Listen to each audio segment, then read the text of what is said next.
गायत्री महामंत्र एक बार मेरे साथ दोहराओ। ओम भूर्भुवः स्वः तत्सवितुर्वरेण्यं भर्गो देवस्य धीमहि धियो यो नः प्रचोदयात्। परम पूज्य गुरुदेव ने ईश्वर प्राप्ति के दो रास्ते बताए हैं।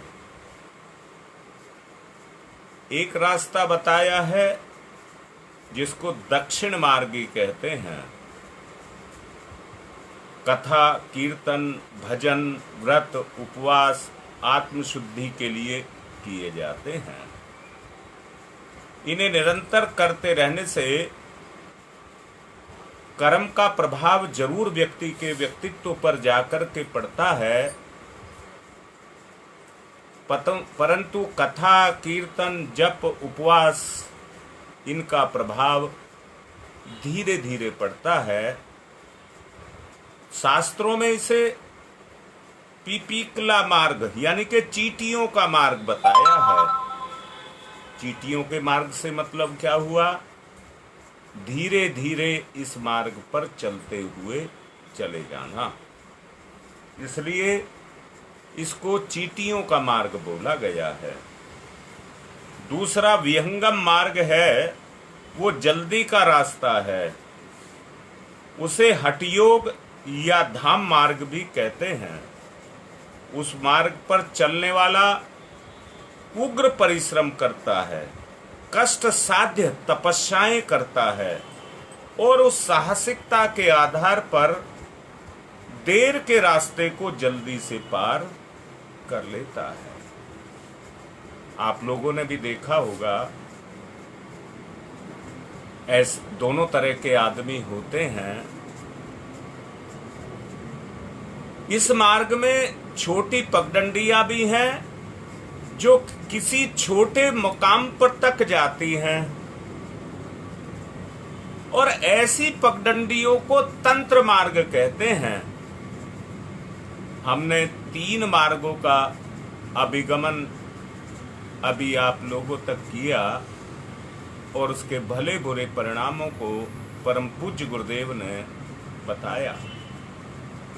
साधना काल में व्यक्तिगत रूप से कितने ही मनुष्य ऐसे हैं जो राजमार्ग में, चींटियों में के मार्ग में कथा, कीर्तन, संध्या, पूजा इनको प्रमुखता देते हैं। इस मार्ग पर साधक को एक निष्ठा के साथ लंबे समय तक चलने की तैयारी करनी पड़ती है। यदि उसका मन फल की ओर झुका रहे या साधना के परिणामों की स्थूल दृष्टि से नापना शुरू कर दे या नवीनता के अभाव में मन को उबाने लग जाए, तो उसका उत्साह ठंडा पड़ता चला जाता है। ये देखा गया है कि चींटियों की तरह जो धीरे चलने वाला रास्ता है, उसमें साधक कुछ समय के पश्चात हतोत्साहित हो जाते हैं और हतोत्साहित हो जाने के कारण अपने प्रयत्न को छोड़ बैठते हैं और उस प्रयत्न को कोई महत्व नहीं देते हैं। हठयोग एक ऐसा मार्ग है जो कष्ट साध्य है, जिसमें व्यक्ति हठ करता है, जिद करता है, और ये जिद करता है कितने ही कष्ट क्यों ना आए, मुझे उस मार्ग पर चलना है। जिस तरह से संसार में आपने देखा होगा, धातुओं को तपाया जाता है तो तपाने से उनमें निखार आता है, और निखार के साथ तपने के बाद जिस दिशा में उसको आप मोड़ना चाहते हैं उसी दिशा में वो मुड़ जाता है। यदि साहस, पर्याप्त साहस, धैर्य, शौर्य व्यक्ति के अंदर ना हो, अगर वो हठयोग की साधना ले ले तो उसके बोझ को पाकर के उसका जीवन लड़खड़ाने लग जाता है। तंत्र शक्ति फलदाता है, पर उसमें खतरे भी काफी हैं। साधना काल में तलवार की धार से होकर के व्यक्ति को गुजरना पड़ता है। थोड़ी सी भूल हो जाने पर अनर्थ की आशंका बनी रहती है। इस साधना के समय विशेष रूप से भय और प्रलोभन उपस्थित होते हैं। मैंने आपको समझाया था, 2-3 दिन से प्रवचन में बता रहा था, तरह तरह के विकार पैदा होंगे, परंतु जानते हैं तरह तरह के भय या प्रलोभन, जब व्यक्ति पहले प्रलोभन पैदा होते हैं और फिर भय पैदा होते हैं। जब व्यक्ति दृढ़ संकल्प के द्वारा उनके ऊपर टिका रहता है तो भ्रष्ट होने का कोई मार्ग नहीं रह जाता और कोई विपत्ति भी उसके ऊपर नहीं आ सकती। राजमार्ग से ईश्वर प्राप्ति और आत्मदर्शन का परमार्थिक लाभ व्यक्ति लेता है। राजमार्ग से कहा है। हठयोग से अपने में कोई चमत्कारिक शक्तियां और सिद्धियां उत्पन्न होती हैं। तंत्र से कोई विशेष उद्देश्य सिद्ध होता है और किसी अदृश्य प्राणी से ऐसा संबंध हो जाता है कि वो साधक उसका आज्ञा अनुवर्ती बनकर उसके बहुत से कार्य पूरे करता हुआ रहता है, जो साधारण रीति से कठिन है। ये 3 मार्ग आपको बताए गए। इन 3 मार्गों को सत, रज और तम का मार्ग कह सकते हैं, क्योंकि लोगों में से अधिकों की वृत्ति तम की ओर अधिक होती है, इसलिए उन्हें तंत्र का मार्ग रुचता है। उससे कम रज में प्रवृत्त होते हैं, वे साधना राजसी रूप में करते हैं और वैसे ही उसके फल भी चाहते हैं। बहुत संख्या में लोग कम होते हैं जो सच्चाई के या सत्य के मार्ग को अपनाते हैं। इसलिए ईश्वर प्राप्ति के लिए बिरले ही साधना को पकड़ते हैं। 3 मार्गों की साधनाएं साधारणतया अलग अलग हैं। कई बार तो उनमें भारी भारी अंतर पैदा हो जाते हैं। राजसी मार्ग को अहिंसा का पालन करना होता है। दूसरी तांत्रिक मार्ग शक्ति में पशु बलि करने का भी महत्व बताया गया, जिसके लिए लोग हिचकते नहीं हैं। साधना क्षेत्र में वन उपवनों में परिभ्रमण करने के उपरांत गुरुदेव कहते हैं कि मैं एक निष्कर्ष पर पहुंचा, और वो निष्कर्ष पर किस पर पहुंचे? गायत्री साधना तीनों मार्गों का समन्वय है। तीनों के तीनों मार्ग उसी के अंदर छुपे हुए हैं। तीनों उद्देश्य वो पूरे करते हैं और निर्विघ्न पूरे करते हैं। गायत्री साधना में किसी भी तरह के कष्ट का या विपरीत फल का कोई भी गुंजाइश नहीं है। इसके अलावा अपेक्षाकृत शीघ्रता पूर्वक व्यक्ति इस मार्ग में अपने जीवन में आगे बढ़ता हुआ चला जाता है। परम पूज्य गुरुदेव कहते हैं कि हम ऐसे महात्मा महापुरुषों को जानते हैं जिन्होंने केवल गायत्री का आश्रय लेकर के आत्म साक्षात्कार किया, आत्म साक्षात्कार किया। और वो कहां तक पहुंचे? समाधि का सुख, परमानंद, जीवन मुक्ति और तुरीय अवस्था की सर्वोच्च स्थिति में जाने का उनको सौभाग्य मिला।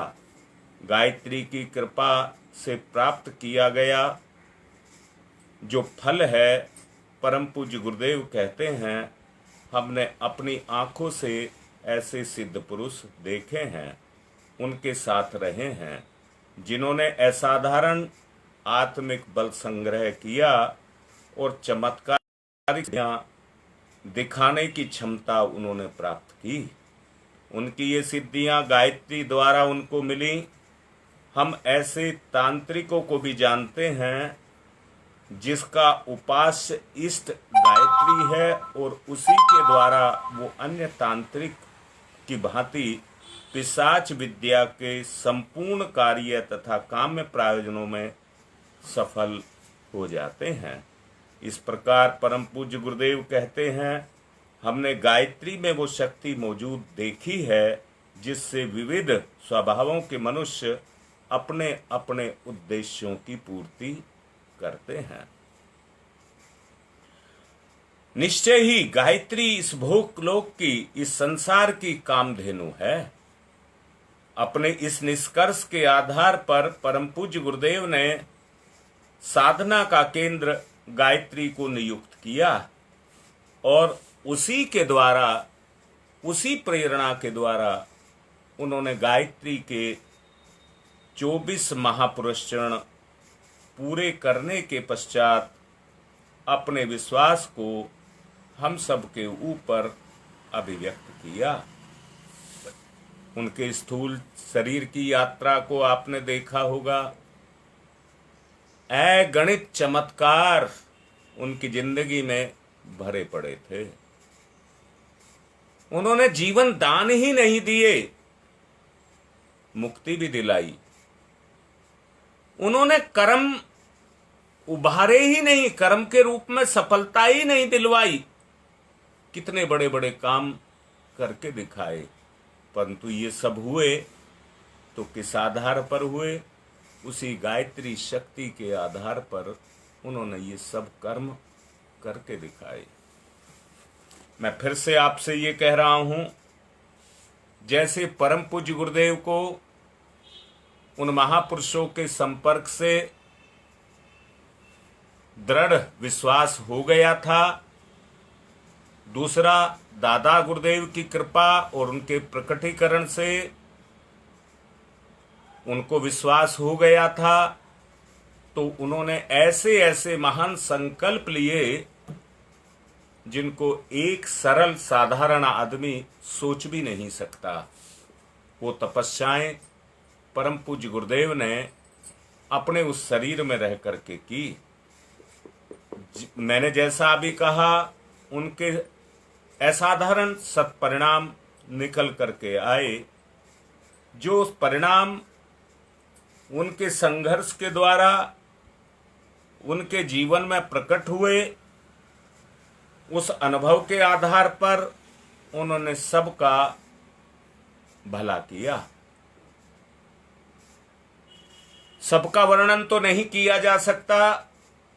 अगर आपको ये सब देखना है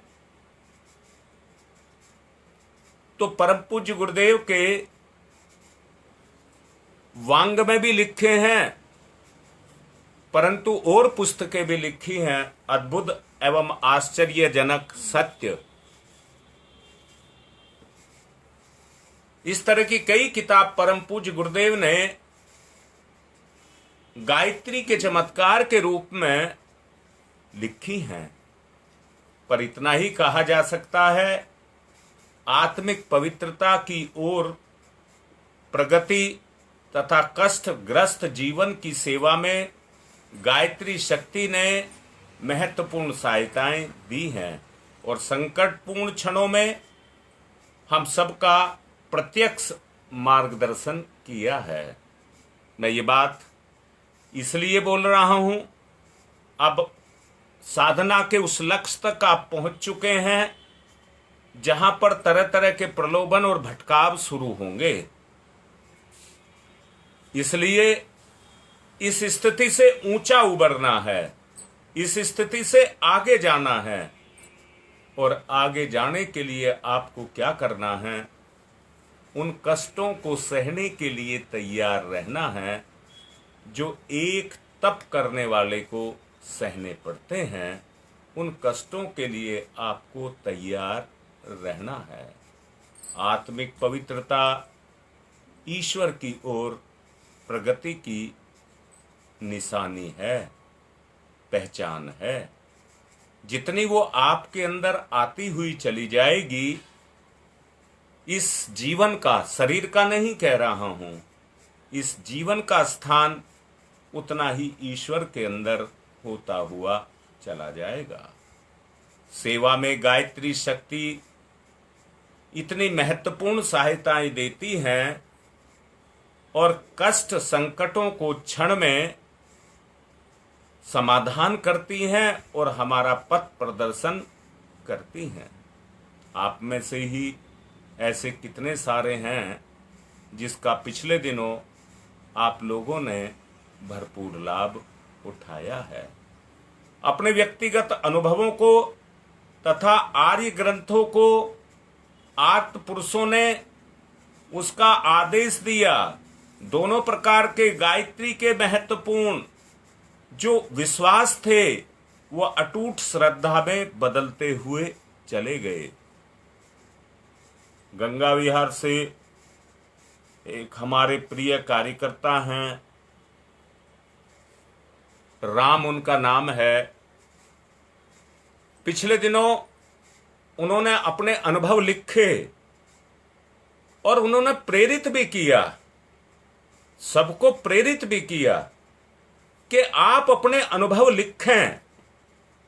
आज आप उस अवस्था में पहुंच चुके हैं जिसमें आपको तरह तरह की अनुभूति होंगी। यहां मैंने अभी आपसे कहा है, तरह तरह के प्रलोभन जगेंगे, अब इसके बाद भय भी जगेंगे, परंतु ये परत हैं, स्तर हैं। जितने आपके संकल्प दृढ़ होंगे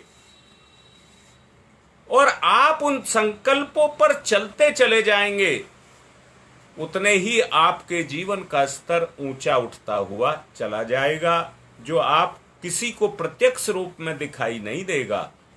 शरीर यही होगा, नाम यही होगा, घर यही होगा, रिश्ते यही होंगे, सब कुछ यही होगा, परंतु परिवर्तन होगा तो वो आपके स्वभाव में परिवर्तन आ जाएगा। प्रेरणाओं के रूप में अनुभूति आपके अंदर जागृत होने लग जाएगी, जो आपको प्रेरित करके आगे बढ़ाने लग जाएगी, और यही आगे चल करके अटूट श्रद्धा के रूप में आपके जीवन में अवतरित होती हुई चली जाएगी। इसी के आधार पर मैं आप लोगों से कह रहा हूं कि उस साहस को जगाइए जो गायत्री के प्रत्यक्ष रूप को, जिसको प्रत्यक्ष में कामधेनु कहते हैं, वो आपके अंदर जागृत हो जाए। मेरा ये अटूट विश्वास है कि जो भी व्यक्ति मां गायत्री का आश्रय लेगा और इस साधना को करेगा, निश्चित रूप से उसको वो सत्परिणाम जरूर मिलेगा, जरूर मिलेगा। मैं अभी भी कह रहा हूं, जिन्होंने अभी तक अनुष्ठान नहीं लिया है, जितने परिवार इस समय पर सुन रहे हैं,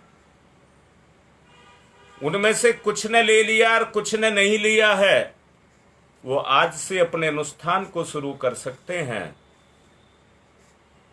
ये आखिरी मौका है, परंतु एक मौका और बचा हुआ है। अगर दोनों लघु पुरस्चरण आपको करने हैं तो आज से 20 दिन बचे हैं। 24 माला का जप आपको रोज करना होगा, तो आपका दोनों अनुष्ठान पूर्ण हो जाएंगे। समय कम हो जाएगा, अनुष्ठान पूर्ण हो जाएंगे, परंतु यहां मैं एक बात जरूर कहता हूं कि जितना समय चाहिए उतने समय की भी आवश्यकता पड़ती है। इसके बाद केवल एक मौका बचेगा, नवरात्रों की 24,000 की साधना 9 दिन की, वो बचेगा। वो एक ही, उसका एक भाग, एक पार्टी आप पूरा कर पाएंगे। इसलिए मेरा निवेदन है, जिन्होंने अभी तक अनुष्ठान नहीं लिया है वो अभी भी ले सकते हैं। अभी मैं मुंह खोल करके नहीं बोल रहा हूं, जो परम पूज्य गुरुदेव की परम वंदनीय माता जी की प्रेरणा है, उसके अनुसार इस कार्य को चलाया जा रहा है और भविष्य में जैसी उनकी प्रेरणाएं होंगी वैसे ही इस कार्य को कराते रहेंगे। इतना मुझे जरूर महसूस होता है कि जो इस अनुष्ठान को कर रहा है वास्तव में वो बहुत फायदे में रहेगा, बहुत फायदे में रहेगा।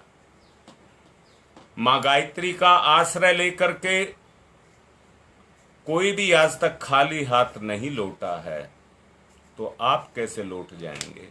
आपको भी वो लाभ मिलेगा। गायत्री मंत्र मानव मात्र के लिए उपास्य और कल्याणकारक है। उसकी शरण में जाने पर सभी का कल्याण होता है। जो लोग ब्रह्मपरायण हैं, जिन्होंने अपनी सात्विक प्रवृत्तियों को जागृत करके ब्राह्मणत्व को प्राप्त किया है, उनके लिए गायत्री परम कल्याणकारी है। एक उत्तम औषधि की सभी लाभदायक जो उसके लाभ हैं, औषधि के रूप में वो व्यक्ति के अंदर जाती है। जिनका पेट साफ होता है उन्हें वे तत्काल गुणकारी दिखाई देती है। अपच के कारण जिनका पेट खराब है उन्हें वही दवा कम लाभ पहुंचाएगी, देर में असर करेगी। गुणकारी इंजेक्शन जिनका खून खराब है उन्हें इतना लाभ नहीं पहुंचाते जितना शुद्ध रक्त हमें पहुंचाता है। इसमें दवा का कोई पक्षपात नहीं है और न इस बात का निर्देश है कि उन्हें अपच हो या खून का कोई खराबी हो, इंजेक्शन लें या दवा लें, ये उनके अपने ऊपर है। ऐसा कोई प्रतिबंध नहीं है, पर यह बात स्पष्ट है कि जिनकी आत्मा में सतोगुण की मात्रा अधिक है उन्हें गायत्री उन लोगों की अपेक्षा बहुत अधिक शीघ्र लाभ पहुंचाती हुई नजर आएगी। जिनमें दुर्गुण और कुविचार भरे हुए हैं, जो सद्भावना युक्त व्यक्ति नहीं है, या मैं फिर से कहता हूं, जो सद्भावना युक्त है वही ब्राह्मण है। जो सद्भावना से युक्त है वही ब्राह्मण है। जिन्हें ब्राह्मणत्व मौजूद है उनके लिए गायत्री परम तप है, परम साधन है। इस साधना का आश्रय लेकर के वो अपना लोक और परलोक बड़ी सरलता पूर्वक सुख शांति में बना सकते हैं। उनके लिए ये गायत्री माता इतनी दयालु दानी सिद्ध होती है जितनी शरीर को जन्म देने वाली परम कल्याणमयी माता भी नहीं हो सकती। जो गायत्री को सर्ववेदमयी पराविद्या मानते हैं, यही माँ ब्राह्मण के रूप में उसको वर्ण करती है और यही नित्य सच्चिदानंद स्वरूप बन करके उसके साथ भावमयी माँ बन करके उसके साथ रहती है। वेदों में माता गायत्री ब्राह्मण की माता है। ये गायन करने वाले का प्राण उद्धार करती है, इसीलिए इसको गायत्री कहते हैं। एक बार मेरे से ये पूछा गया था कि गायत्री मंत्र को क्या गा गा करके जप कर सकते हैं? हाँ, शास्त्र में इस तरह का उल्लेख स्कंद पुराण में आया है, जिसमें ये बताया गया है कि वो गायत्री पराविद्या है। गा करके यानी कि भाव में भर करके जो व्यक्ति उनका गायन करते हैं उनको वो लाभ पहुंचाती है।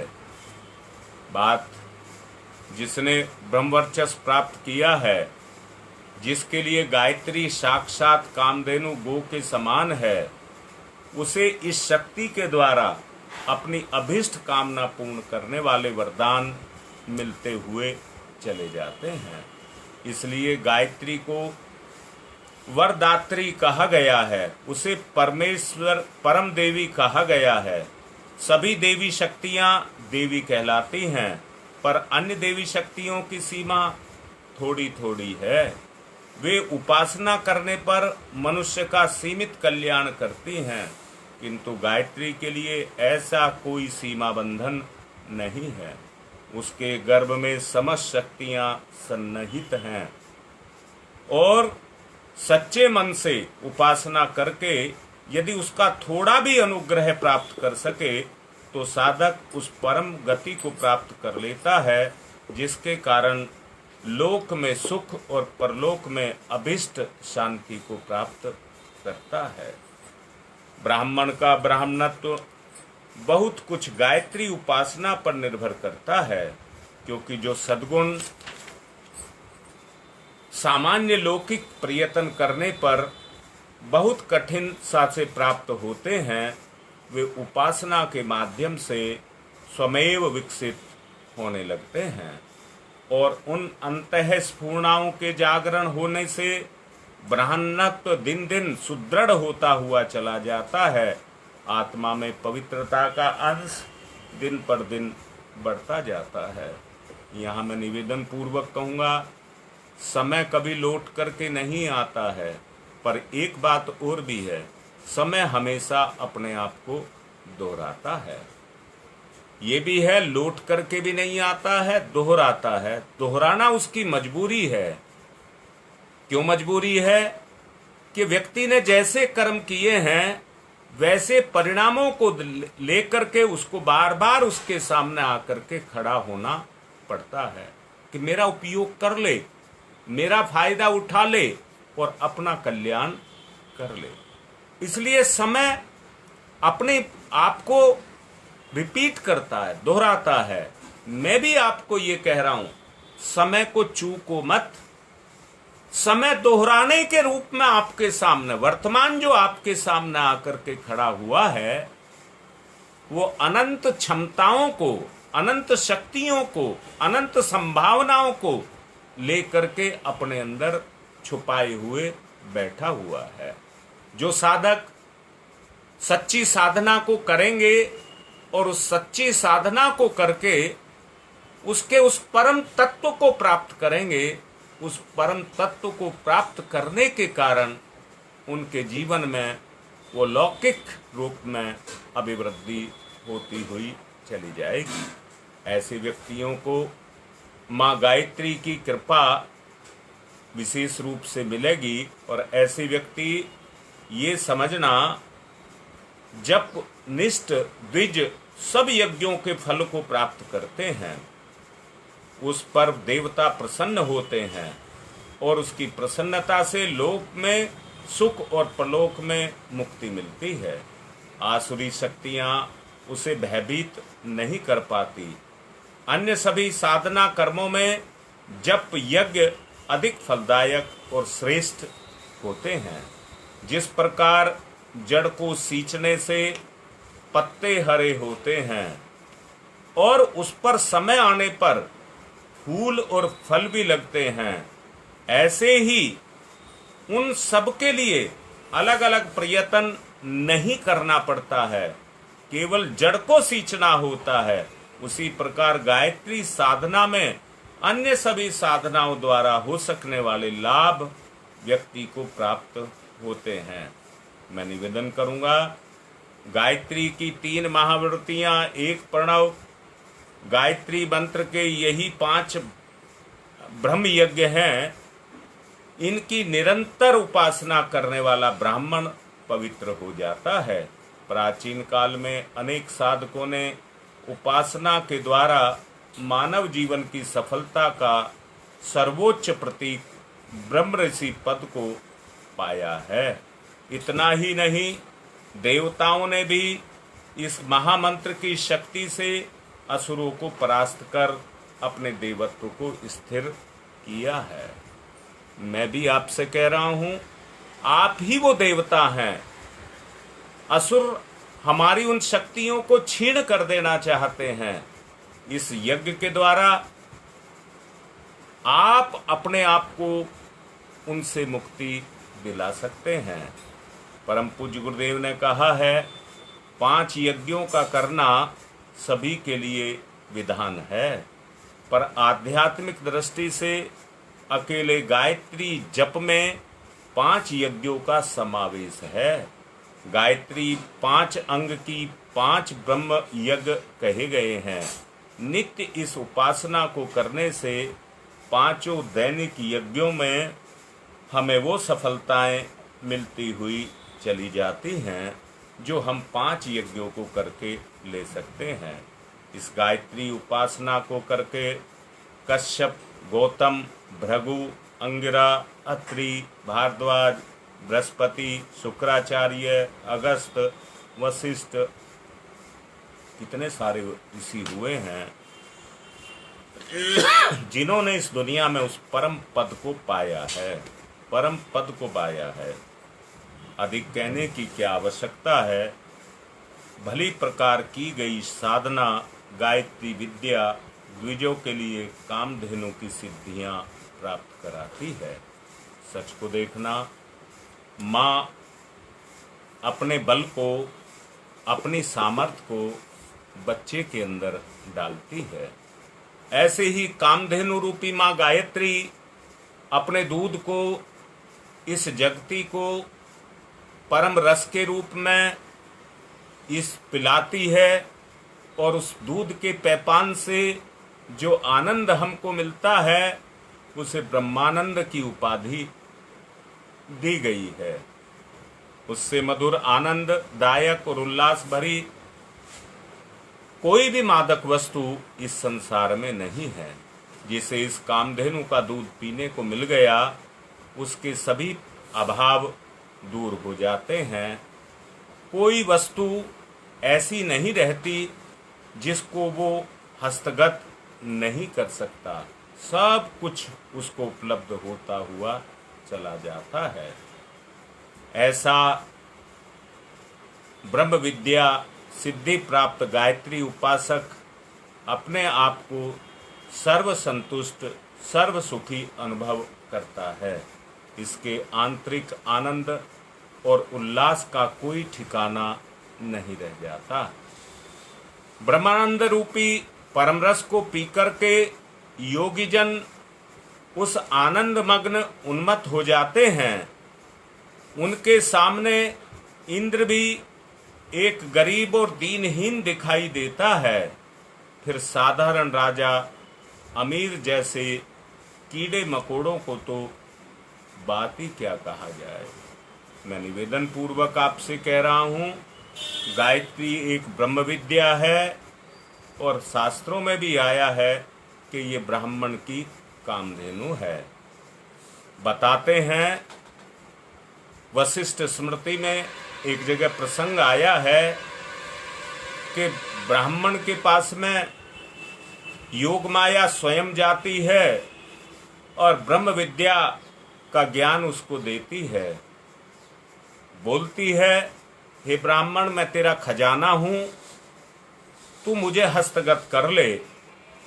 अगर तू मुझे हस्तगत कर लेगा तो तेरा भौतिक जीवन भले ही निर्धन या अभावग्रस्त क्यों ना रहे, उसके पास आत्मिक संपन्नता इतनी प्रचुर मात्रा में होगी कि वो अपना ही नहीं दूसरे असंख्यों का भी कल्याण करता हुआ चला जाएगा। ये साधना अनुष्ठान जो कराया जा रहा है इसी उद्देश्य को ध्यान में रख करके कराया जा रहा है। तप कल्प के रूप में तत्वदर्शी ऋषियों ने संपर्क और आशीर्वाद के रूप में अनेकों का भला नित्य करते हुए देखा होगा। ये अजस्र अनुदान वितरण करने की क्षमता ब्राह्मण के अंदर कहाँ से आती है? अगर आती है तो उसका रहस्य उद्घाटन परम पूज्य गुरुदेव ने कंडिका के अंदर किया है। ब्रह्म विद्या गायत्री ब्राह्मण के पास पहुंचती है और उसे उद्बोधन करती है कि मैं ही तेरा खजाना हूँ। ऐसा खजाना जिससे प्रत्येक स्तर की समृद्धि की और सफलता को परिणाम के रूप में प्राप्त किया जा सके। ऐसा खजाने का पता जिसे लग जाए वो उसके उपयोग अधिकारी बन जाता है। भला कमी क्या रहेगी उस बात के पास, उसकी शक्ति और सामर्थ्य की सीमा क्या रहेगी। ब्राह्मण द्वारा अपना और दूसरों का असीम उपकार इसी आधार पर होता है। परा और अपरा महाशक्तियों का बीज रहस्य उसके हाथ लग जाता है और वो उसके द्वारा अपना कल्याण तो करता ही जाता है, परंतु साक्षात रूप में दूसरों का भी कल्याण करता जाता है। माँ भगवती की कृपा साक्षात रूप से उसको प्राप्त हो जाती है। गायत्री उपासना का छुटपुट लाभ कोई भी ले सकता है। छुटपुट शब्द कहा है, परंतु किससे ले सकता है? केवल छुटपुट जो कर्म माँ गायत्री के लिए किए जाएं उनके आधार पर ले सकता है। किसी साधक के साथ जुड़ करके, गायत्री साधक के साथ जुड़ करके उसके लाभ को ले सकता है, पर वो छुटपुट होंगे। अगर आपको सटीक लाभ चाहिए तो साधना के द्वारा उस महाशक्ति के साथ अपने आप को जोड़ना होगा। महाशक्ति का एक महान भंडार सबके लिए खुला है। खजाने की जो चाबी है वो विश्वस्त खजांची के ही हाथ में रहती है। हर कोई उसके पास अपने पास रखने का अधिकारी नहीं होता। उसी प्रकार गायत्री का वास्तविक परिपूर्ण लाभ प्राप्त करने के लिए साधक को ब्राह्मणत्व को वर्ण करना होगा और अपने आप को उस क्षेत्र में परिपक्व करना होगा। जैसे जैसे उसकी महत्ता अनुकंपा को हम हस्तगत करते चले जाएंगे, याद रखना परीक्षा हर घड़ी साधक की होती है और हर घड़ी वो होती रहेगी। अपनी परीक्षा को ध्यान में रख करके तब कहीं आगे बढ़ते हुए जाना है। जो इस कसौटी पर अपने आप को खरा उतारते हैं उसे महाशक्ति का साक्षात्कार निश्चित रूप से होता है, निश्चित रूप से होता है। और किस रूप में होता है? प्रेरणाओं के रूप में होता है, प्रेरणाओं के रूप में होता है। जो उद्देश्य लेकर के हम चले हैं, पता नहीं गुरुदेव हमसे क्या क्या चाहते हैं और क्या कर रहे हैं और क्या कराना चाहते हैं। अंतर प्रेरणा को आधार बना करके आप चलते जाना। कोई काम ऐसा मत करना जो आपकी अंतरात्मा ना माने, वो अपने साथ धोखा होगा। संकल्प लेकर के संकल्प को तोड़ने के समान होगा।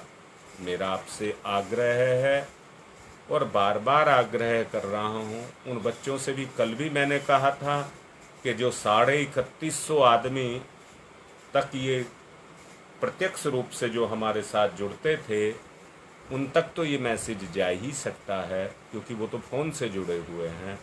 बाकी जो आप लोगों के द्वारा 50,000 तक जाता था, जब तक सब नहीं जुड़ेंगे तो ये पूर्ण अपना काम नहीं करेगा। इसलिए अपने अपने प्रभाव क्षेत्र में जो व्यक्ति अभी नहीं जुड़े हैं, आप देखिए 50 का आंकड़ा भी प्राप्त नहीं कर सका है।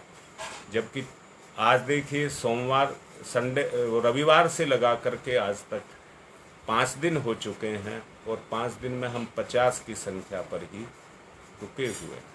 तो मैं निवेदन करूंगा आप इसका ठीक से प्रसार प्रचार करें और इसको ठीक करें।